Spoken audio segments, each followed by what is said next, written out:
Hey there, ladies and gentlemen, and welcome back. I'm your host, Patsun, and today we're gonna be taking a look at r/Am I the Asshole, where OP provided us with a step-by-step guide on how to properly deal with a cheater. Let's begin. Our first story was posted by Reddit user Own Replacement. I know that I am not an asshole for leaving a relationship where my partner was unfaithful. That is normal, and I would hope everyone respects themselves enough to get out of that situation. This is a touch more complicated. I fly in and fly out for work. I am currently working a contract in Africa. I work for 8 weeks, then I get 4 off. So basically, I'm gone for 2 months and home for 1. I have been doing this kind of work for about 10 years now. I had a house, but I was never there, and it didn't make sense to rent it out since I would not have a place to stay when I needed it. So I sold it. I stayed with my parents and simplified my life to the point where, other than my car and 1 set of formal clothes for weddings or funerals, I could carry everything I own in 1 piece of checked luggage and my carry-on. I met Louise 3 years ago. We hit it off and started dating. She seemed okay with my lifestyle, and it was nice having someone to come home to. We got married last summer. I found out this September she was cheating on me. When I got home this time, I didn't bother leaving the airport. I checked in to the hotel for the night and left the next day for Vietnam. I rented a nice place there for my time off and blocked her on everything. I also contacted a lawyer to start a divorce. A few people got a hold of me to see what was going on since she didn't know where I was. I told them that we were getting divorced because she was cheating on me. It happens. I'm sad, but not ashamed. I didn't screw up. We never mixed our finances. The only thing that sort of matters is that our apartment was in her name. We wanted to make sure she could take care of everything while I was gone. All our bills were also in her name. Not my credit cards or anything. Just water, power, internet, stuff like that. I would just give her money to pay all the bills. It was good because then she had her salary to pay for herself on everything else she wanted while I was gone. The thing is, she can't afford that apartment on her salary. I'm back in Africa and won't be home again until just after Christmas. I'm already planning on taking my parents to Europe over New Year's, so I won't be bothering to fly back to California next time. I will just have my company fly me to Italy instead. My ex doesn't have a lot of savings. She makes good money, but she likes nice things. I liked her having nice things, so I didn't mind subsidizing her life. Now she is stuck in a lease and has a car note that will eat up all her paycheck. Some of our friends think that leaving her in that situation without talking to her isn't fair, that she only got the apartment because she was counting on my money for the budget. They all acknowledge that she is in the wrong for cheating, but they think I'm screwing her over too much by just leaving her like I did, cold turkey, so to speak. Do you guys think I owe her anything more? Am I the asshole? OP, if your friends are so concerned for the woman who betrayed you, then why don't they help her out? Why are they guilting you into helping someone who betrayed your trust and love? Why don't they get her a fair partner to help her out? Oh, that's right. He probably bounced the very moment she asked for a commitment. This is a classic case of fuck around and find out. You have done superbly well, OP. Have a great stay in Europe. Our second story was posted by Reddit user Passenger Training. I know I won't probably get anything meaningful from Reddit, but at this stage of life, I don't have a single soul to talk to. I met my wife when I was 15 in high school. She was 17. That latter part of my teenage years was probably the hardest of my life, since in half a year I lost my mother. Never knew my dad, so she was the only thing I could consider family. At that time, me and my wife were only friends, but she was there for me and grieved with me. I think I started developing feelings for her during that time. We started dating when I was 17, and we got married 7 years later. For context, my wife was very frugal and unmaterialistic. She never cared about clothes, makeup, brands, cars, etc., always spending money on thrift shops or during sales on whatever she liked. I remember trying to impress her with my 370Z just for her to react with, "What car is this? A Corolla?" So yeah, I think you get the type. But that's what I liked about her the most. And also, she was the most caring person I ever knew. In our family, she's the successful one, always working in big corporations. Regarding myself, I always worked as a community first responder for my local hospital. The salary wasn't high, but I loved my job helping people as I could. Fast forward 2 years ago, she received an offer from an important company for an executive position, offering 4 times her salary. And let me tell you, her salary wasn't bad by any means, but we should have to move to a different city. At first, I was doubtful, since that would have meant losing my job and not be sure if I could have contributed financially to our family for an indefinite time period. But she said that she could have sustained the family effortlessly with this new job. And for that time, I could have looked after the house and groceries until I could have found a new job. Since she was so enthusiastic, I accepted. I was happy to support my wife's career. By the end of this, you are going to be crying like a little bitch.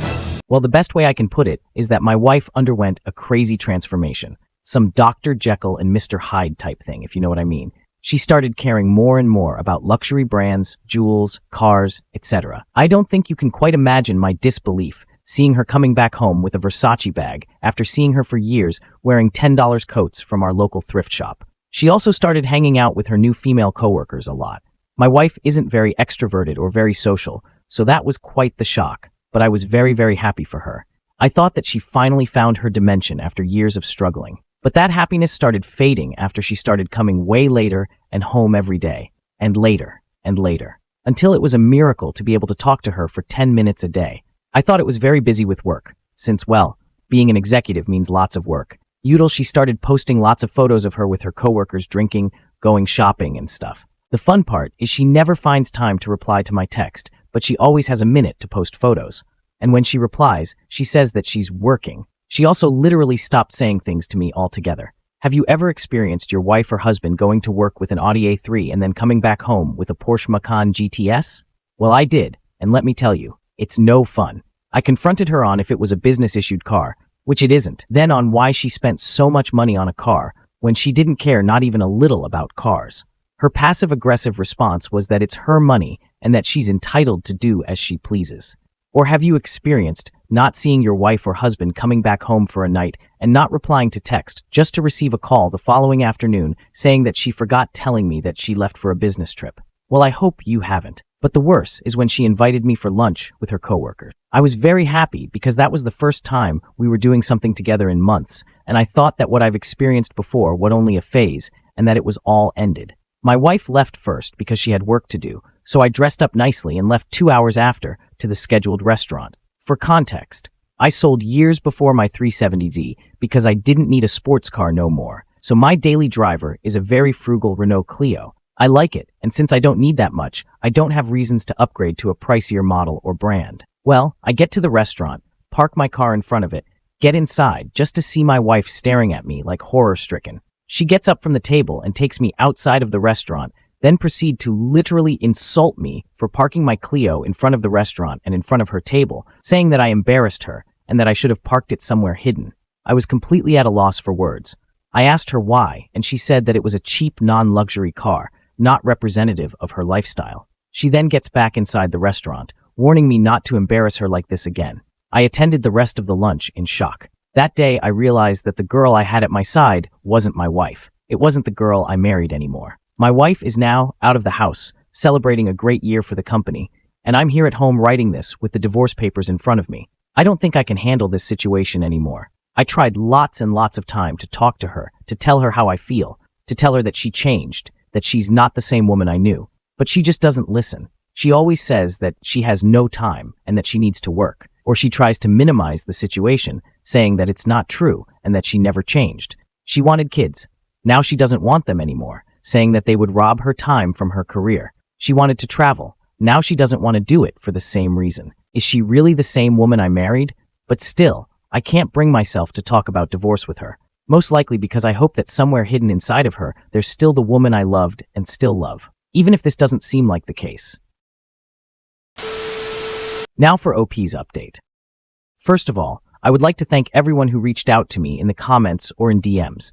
I really appreciated it, and it helped me retaining my composure and mental clarity. I'm sorry I couldn't reply to you all, but I tried to read everything, and I really appreciate all of you. Well, after that business party, my wife didn't come back home. I tried contacting her since I was very worried, but she didn't pick up the phone, not even once. She came back home in the morning, exactly when I was about to leave for her workplace to ask about her. I asked her what happened, and she said she stayed at this female coworker's house since she drank a lot and she was in no condition to drive. Fair enough. I told her that she could have sent a text to warn me and that I would have gone to get her. Her response was, "With what? The Clio?" I stood there in silence, and she later said that she forgot about warning me. I asked how she was feeling, only to be answered in monosyllables.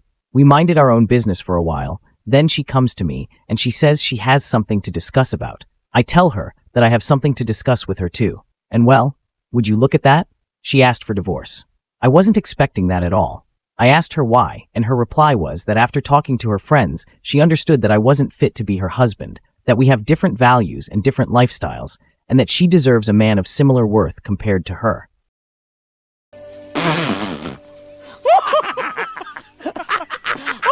She was just waiting for the right time to brought it up, and after the party, she made up her mind. I'm going to be completely honest, that was a low blow, but I just smiled at her. I tried talking to her, proposing to separate for a while to see how things go. I even proposed couples therapy like someone suggested, but she was dead set on it. So I calmly told her everything I needed to say, from the fact that I was thinking about divorce too, to the fact that I felt like she changed, concluded in saying that I'm sure she will find an awesome man since I know her worth having been her husband for more than 9 years, but that I know what I'm worth too. We decided to separate for the moment, and we will arrange the divorce later on since she has no time now, but we have a verbal agreement on some things. I decided to go back to my hometown to relax and to decide what's next for me. I should be able to regain my previous position in the hospital, but it's all to see. Also, one of my friends there offered to host me until I found a housing. I'm really grateful to him. But well, I understood that my wife couldn't care less about me when the lengthiest discussion we had concerned who was taking the dog. For context, we got him a month after moving, since she always wanted one, and to keep me some company. But in 2 years, she probably spent the equivalent of 2 hours with him. I always took care of him, and he's been a more than loyal companion in those 2 years. So she literally made a fuss about the fact that I couldn't take the dog with me for maybe half an hour or so. I told her that I didn't care at all. I was taking him with me since she doesn't have time to care for him, and it was very strange for her to say those things when she didn't care not even a bit about him for 2 years. So I packed the necessary, and before leaving, I asked her if she was cheating on me, and she denied. And I will trust her on that. I read a lot of people in the previous post talking about hiring a private investigator, but I'm not going to do that. I trust what she said, and even if it wasn't the truth, I honestly don't want to hear anything about it. It would only make me feel worse. Wow, like a bitch. And that's what Frieza said. I feel calm, but inside I feel like I've lost an important piece of myself. The things she said didn't hurt me initially. However, the more I think about them, the more heartbroken I feel. But I'm trying to focus on nicer thoughts, like meeting one of my old friends which I haven't seen in a long time. I'm still trying to process everything. It all happened so fast. Though I must say that seeing my dog so happy inside the Clio brightened up my mood a lot. He loves car rides. Even if things went down this road, I still wish her all the best. I could never forget what she did back then for me, and in general, in those 16 years we spent together as a couple. I may do another update in the future about how things went, but for now, goodbye. I will take some time to focus on myself and on the upcoming divorce. Again, thanks to everyone. Take care. You know, it's so funny that she thinks she deserves a man of high value, when men of that caliber, or even average men that have any form of standard, would find her very, very annoying. She'll definitely come crawling back after getting ran through and realizing no man that she's interested in is actually willing to deal with her bullshit. Also, one last piece of wisdom, OP. Money and status does not change someone. It only highlights who they truly are. She was always this despicable person. She was just too poor to let it show before. Viewer support is the best way for me to remain independent and continue bringing you these daily videos, which will always be here on my channels for you to watch absolutely free. So please consider subscribing to me on Rumble and on YouTube. Both will be linked in the description box down below. Thanks for listening, everyone. If you even somewhat enjoyed today's story, make sure to give this video a thumbs up, and if you really like it, consider subscribing to PattSun to never miss a future upload. Stay strong.